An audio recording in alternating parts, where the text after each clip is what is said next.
Welcome back, everybody. Today we're taking a deep dive into U.S. tariffs. Ooh, tariffs. Yeah, but specifically how they can really shake things up Yeah. for businesses, especially those massive retailers, the superstores, Right. and their really intricate supply chains. Yeah.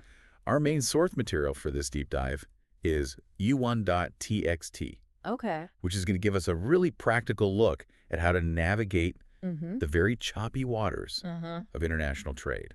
You know, it's funny because tariffs, they might sound a bit dry at first, Yeah, I can see that. but we all shop That's true. and we all see those price tags change, right? Yeah, for sure. And for superstores, those changes are happening like on a massive scale. That's a good point. It's all connected. It really is. Yeah. It's really easy to feel removed from those global trade policies, Yeah. but then suddenly you're at the store, Yeah. and that notebook you always get is suddenly way more expensive. Yeah. And you think, what happened? Right. Exactly. And tariffs might just be the culprit. They definitely can be. Yeah. A tariff is essentially like a tax on imported goods. Okay. And that can cause like a ripple effect through a Yeah. whole supply chain. Oh, I see. And our source material really dives into how those ripples Yeah. hit retailers Like who a- really rely on imports. Right. Especially for things we use every day. So let's break that down a little bit. Okay. Let's think about those customizable notebooks, Okay. planners, journals, all that stuff. Yeah. Things people use every day. Right. Imagine you're the superstore stocking those, Mm-hmm. and tariffs on those goods, they go up. Oh. What's your next move? Well, now you're really in a tough spot. Uh-oh. Do you eat that increased cost Yeah. from the tariff, Hmm. which cuts into your profits? Yeah. Or do you raise prices for the customers Yeah. and risk, lower sales? Yeah. It's a really tricky balancing act. Yeah, it's kind of a lose-lose. Yeah, it is. And that increased cost. Uh-huh. That's just the first domino to fall. Right. Right. Our source also highlighted those major disruptions. Mm-hmm. That can happen to the supply chain itself. Absolutely. Eh? Yeah. So walk me through that. So think about those suppliers now getting hit with those tariffs.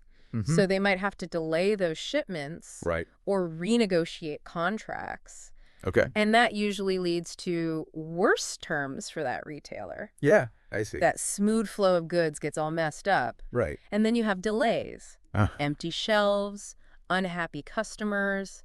Not good. Not good at all. So it's just a scramble to adapt. Yeah. And finding new suppliers Mm, in countries with maybe lower tariffs, right. that's not an easy fix, is it? No, definitely not a quick fix. There's Yeah. a lot more to it. You have to vet those suppliers, Yeah. make sure their quality is good, Mhm. make sure they can produce enough. Yeah. And building trust takes time. Right. It's not something you can change overnight. You can't just flip a switch. Exactly. So tariffs, they kind of create this urgency Yes. for superstores to protect their bottom line Mm-hmm. while keeping customers happy. Yeah, It's a tough spot to be in. for sure. But in 1.txt, it also talks about yeah. turning these challenges into opportunities, which I find really interesting. Yeah, that's where strategic thinking comes in. Okay. So instead of just reacting to every tariff change, Mhm. businesses can use this pressure Okay. to build stronger supply chains so So- they become more adaptable. I see. And they can weather those changes without massive disruptions. It's like they're being proactive Yes. rather than reactive, like Totally. anticipating the storm Mm-hmm. instead of just getting soaked when it hits. I like that analogy. Uh-huh. Yeah. So our source outlines 4 key strategies Okay. for managing these tariff changes. All right. So let's dive into those. Let's do it. The first one is diversifying your supplier base. Okay, so diversifying is about spreading the risk.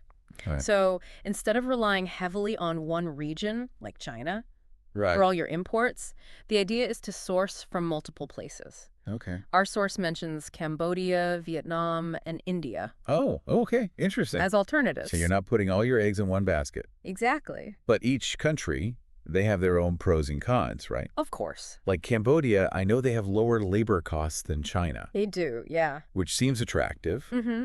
but their infrastructure might not be as developed. All right. So that could create some logistical issues. Yeah, there are trade-offs. Like Vietnam. They've been investing a lot in infrastructure, Oh, wow. but their labor costs, they are going up. Oh, okay. And then you have India. Yeah. Huge potential market, Mm-hmm. but their regulations can be tricky. Oh, I bet. It's about weighing those trade-offs. Picking the right tool for the job. Exactly. Our source actually mentions a real-world example of this. Oh, they do. Yeah. Lion Paper, have you heard of them? I have, yeah. They make those customizable planners and journals Right. that we were just talking about. Yeah. They have production facilities in both China and Cambodia. Smart. So when the tariffs on Chinese goods rose, they were able to just shift production to Cambodia, staying agile. That's really smart. It is, right? Yeah. They were able to offer their clients lower prices, keep that supply chain flowing, prevent those major disruptions. Yeah, it really shows the benefits of not being tied to one single source. Exactly. It also shows the importance of planning ahead and having those sources in place before a crisis hits. That's huge. Yeah, you don't want to be scrambling for solutions Right. when those tariffs are already impacting your business. So diversification is key. Definitely. But what about those existing contracts with suppliers? Right. Let's move on to the second strategy. Yeah. Negotiating smarter contracts. This is where those strong long-term relationships with your suppliers really pay off. Yeah. When you have that history of trust and collaboration, it gives you way more leverage when it's time to renegotiate in light of new tariffs. It's not just about getting the best price. It's about those partnerships that can weather those storms together. Exactly. What are some specific tactics for negotiating smarter contracts? So one tactic mentioned in the source is locking in fixed prices for a certain period. Interesting. So even if tariffs go up, Yeah. you're protected because that price is already agreed upon. It's like a safety net. Yeah, exactly. That offers stability in a really unpredictable environment. It does. Are there other ways to share the burden of those tariff increases? There are, yeah. Okay. Another tactic is tariff sharing arrangements, which means you work with the supplier to share the burden of those increased costs. So both parties are kind of sharing the risk there. Yeah, they both have skin in the game. A win-win. Exactly. Where everyone benefits. Yeah. So strategy 2 is all about relationships and creative deal-making. Yeah. Now, strategy 3 brings us to inventory. Okay. This one focuses on being proactive, using past sales data to anticipate future demand. Yeah. It's about recognizing those patterns and stocking up on high-demand items before tariffs hit. Oh. So if you know that those customizable notebooks are going to fly off the shelves for back-to-school season, you buy them in bulk at a lower price before those tariffs go up. Exactly. Wow. It's like buying in bulk at the grocery store. Yeah. You stock up when there's a sale and save money in the long run. It's all about planning ahead. It is. And finally, strategy number 4, embracing technology. Now this is where things get really exciting. Ooh. Tell me more. So the source points to AI-driven demand forecasting and blockchain for supply chain transparency. Interesting. As potential game changer. Powerful tools. Yeah, they are. But for someone who might not be super tech savvy, how can AI and blockchain help with tariffs? So AI is incredible at analyzing tons of data to spot trends and anticipate those shifts in demand. It's like having a crystal ball, right? Yeah. It gives businesses that heads up about potential disruptions so they can adjust accordingly. So it's not just about reacting to what's already happened. Yeah. It's about predicting what might happen. Exactly. And preparing for it. Yeah. That's amazing. It is. What about blockchain? So imagine being able to track that notebook from that factory in Cambodia all the way to the customer's shopping cart. Wow. That's the kind of transparency blockchain offers. It creates a secure, traceable record. That's huge. Of every step in the supply chain. And that increased visibility, that must be really valuable. Oh, absolutely. Yeah. It helps identify those potential bottlenecks or delays early on. So they can make faster, more informed decisions. So you're taking control of your supply chain instead of just being at the mercy of circumstance. Exactly. So we have these 4 strategies.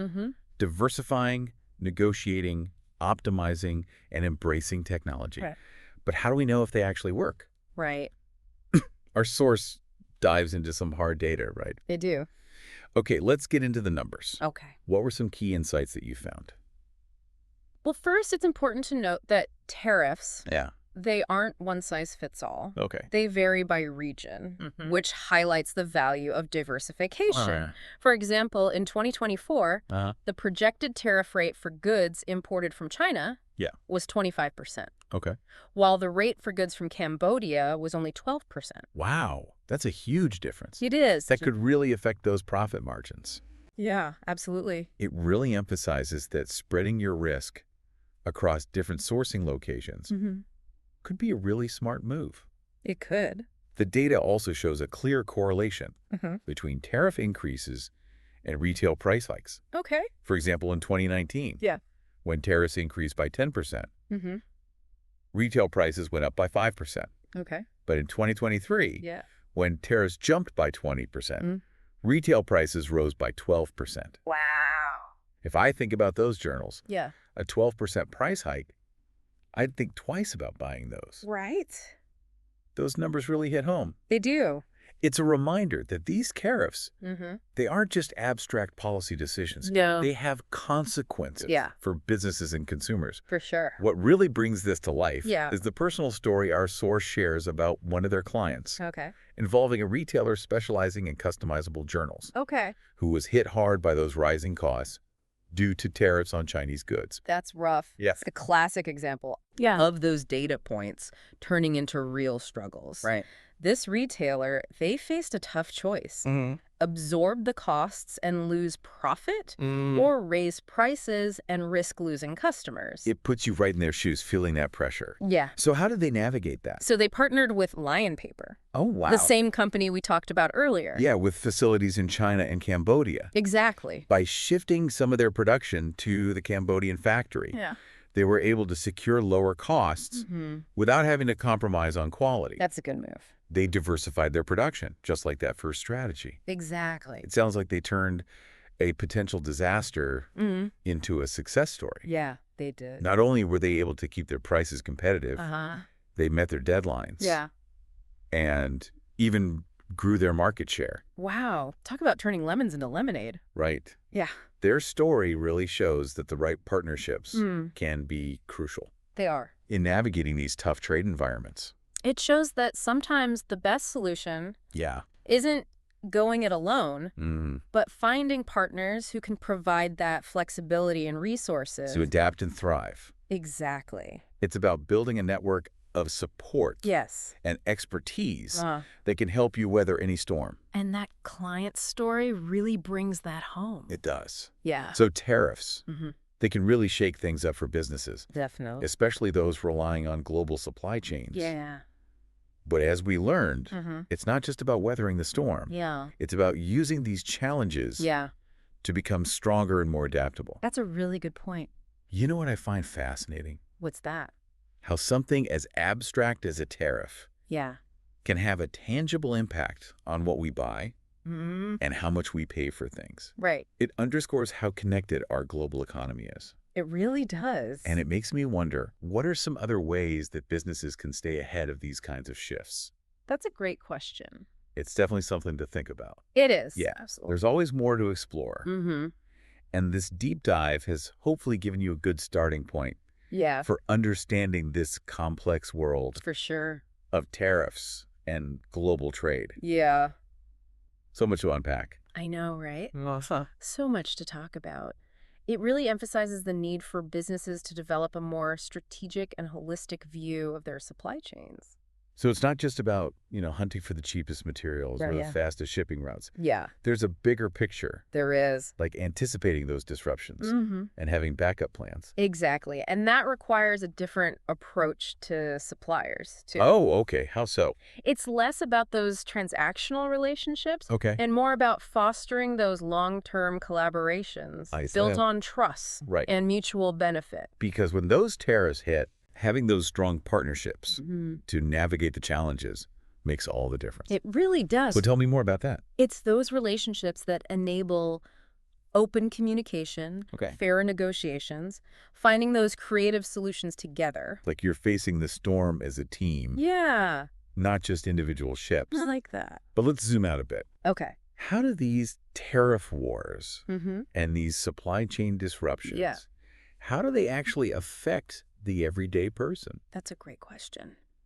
It's easy to get lost in the business side. It is. But how does this impact the average consumer?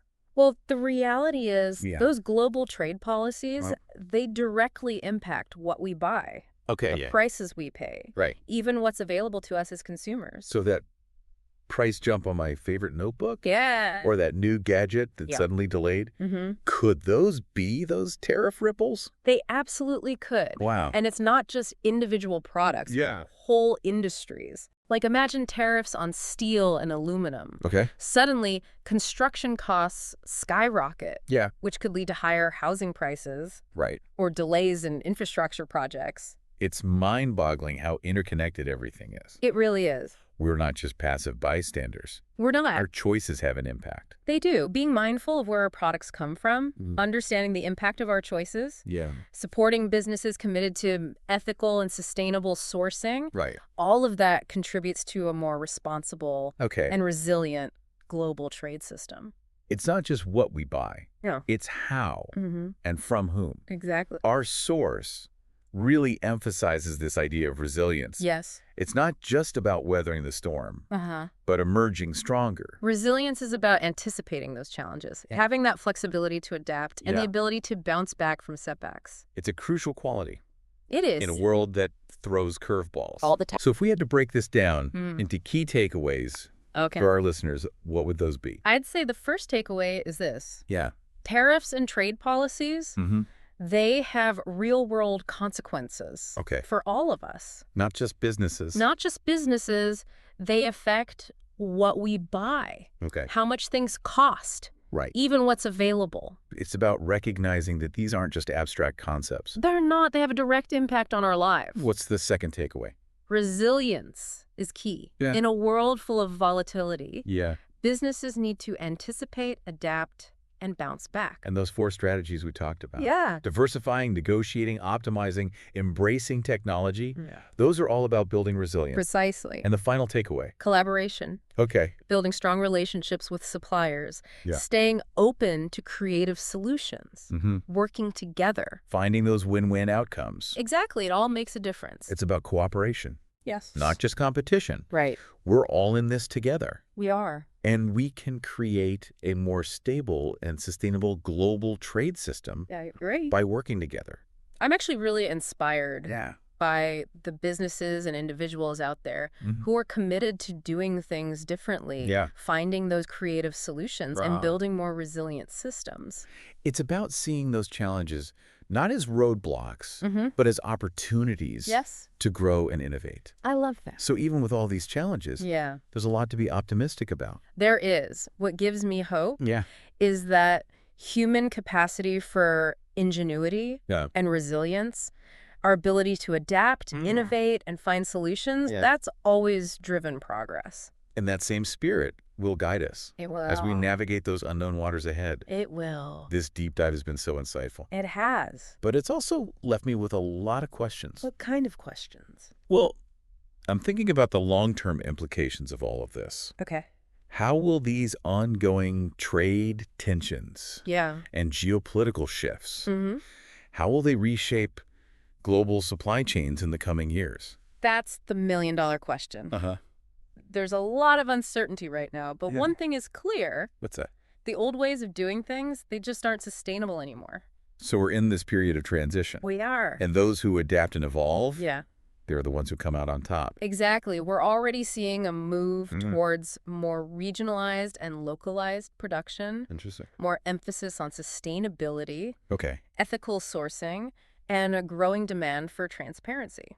It sounds like the future of global trade is going to be shaped by this complex interplay of economic, geopolitical, and ethical considerations. Absolutely. It's a fascinating and complex landscape to navigate. It is. Which is why these deep dives are so valuable. They really help us break these issues down. Yeah. And make sense of it all. It's through these conversations, exploring those diverse viewpoints, challenging our assumptions that we can better understand the world. And find our way forward. Exactly. So where do we go from here? That's a good question. What are some things to watch for as this global trade landscape evolves? I think keeping an eye on new technologies. And how they're being used to create more efficient, transparent, and sustainable supply chains. So you talked about AI and blockchain. What other advancements are there? Well, there's a lot of buzz around 3D printing. Oh, yeah. And how it could revolutionize manufacturing. Interesting. Imagine being able to print customized products on demand. Wow. Reducing the need for massive factories. Yeah. And long shipping routes. That sounds so futuristic. It does, but it's becoming more realistic every day. Really? Yeah. And there are advancements in robotics, right, automation, data analytics. That are transforming how goods are produced, transported, consumed.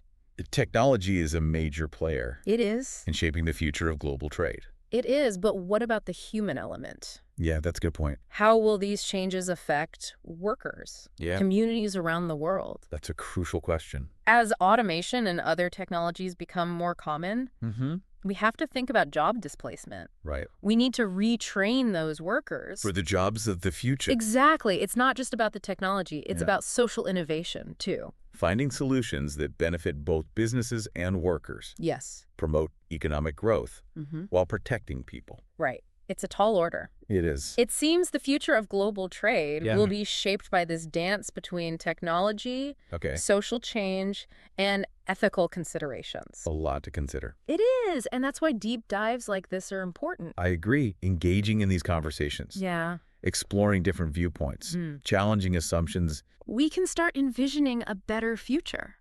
For everyone. Exactly, despite the challenges. Yeah. There's room for hope. Absolutely. What gives you hope? Human ingenuity and resilience. I like that. Our ability to adapt, innovate, find solutions. That's what drives progress. And that same spirit will guide us into the future. I agree. This deep dive, it's highlighted those challenges, the opportunities, the importance of finding solutions that work for everyone. I'm feeling inspired and motivated. That's great. To learn more, do more, be part of this. That's what it's all about. Shaping a more just and sustainable future. We're not powerless. We're not. We all have a role to play. Whether it's consumers, business leaders, or engaged citizens. Exactly. You know, one thing that's really stuck with me through this whole deep dive is just how interconnected everything is. Right. We often think of tariffs as like this abstract policy issue. Yeah. But the impact, it ripples through the whole global economy. It does. Affecting all of us. Yeah, it's like that butterfly effect. Right. A small change in one place can trigger consequences elsewhere. Exactly. It's crazy. And that's why understanding this is so important. Even if you're not directly involved in international trade. Right. You know, whether we realize it or not. Yeah. We're all part of this system. We are. Our choices as consumers. Yeah. The businesses we support, the policies, it all matters. It's bigger than just economics. It is. It ties into our values and our responsibilities as global citizens. That's what makes this so fascinating to me. Yeah. It's not just about the numbers. It's about people. Yeah. Their livelihoods, the kind of world we're building. Yeah, I think there's a growing awareness of this. I think so too. We're seeing companies embracing ethical sourcing, prioritizing sustainability, being more transparent about those supply chains. I think it's a positive shift. Yeah. And I think it's driven by a few things. Okay, like what? Consumer demand. Right. Regulatory pressures. Right. Businesses realizing that operating ethically, it's not just good practice, it's good business. It's not just doing good. No. It's about doing well by doing good. Exactly. Companies are realizing that sustainability, ethical practices, they're not just optional anymore. Right. They're crucial. Which brings us back to resilience. Yes. It's not just about surviving. It's about thriving. In a world that's always changing. So what does that look like? It means being adaptable. Okay. Innovative. Willing to embrace new ways of doing things. The proactive. Yes. Anticipating challenges. Finding those solutions before they become crises. Working together, sharing knowledge, building those strong partnerships that can weather the storms. So as we wrap up this deep dive, what are some key takeaways for our listeners? I would say the first one is stay informed. Okay. The landscape of global trade, it's complex, it's always changing. It is. Staying current on trends, policies, technologies, you can make better decisions. So it's about being curious. Yeah. Asking those questions, seeking out different perspectives. Exactly. What's the second takeaway? Think critically. Okay. Don't take things at face value. Right. Question those assumptions. Challenge conventional wisdom. Yeah. Consider the unintended consequences. Okay. Be a discerning consumer of information. I like that. Engage in those thoughtful dialogue. What's the most crucial takeaway? Be proactive. Okay. Don't wait for things to happen. Right. Anticipate those challenges. Seize opportunities. Be an active participant. In shaping a better future. Yeah. It's about recognizing our role in this global system and making choices that align with our values. I agree. This deep dive has been incredibly enlightening. It has. Thank you so much for sharing your expertise and insights. My pleasure. And to our listeners, thank you for joining us on this journey. Yes, thank you. We hope this deep dive gave you a better understanding of this intricate world of tariffs and global trade. A fascinating world. Inspiring you to stay informed. Yeah. Think critically and actively contribute to a more sustainable and equitable future. Absolutely. Until next time.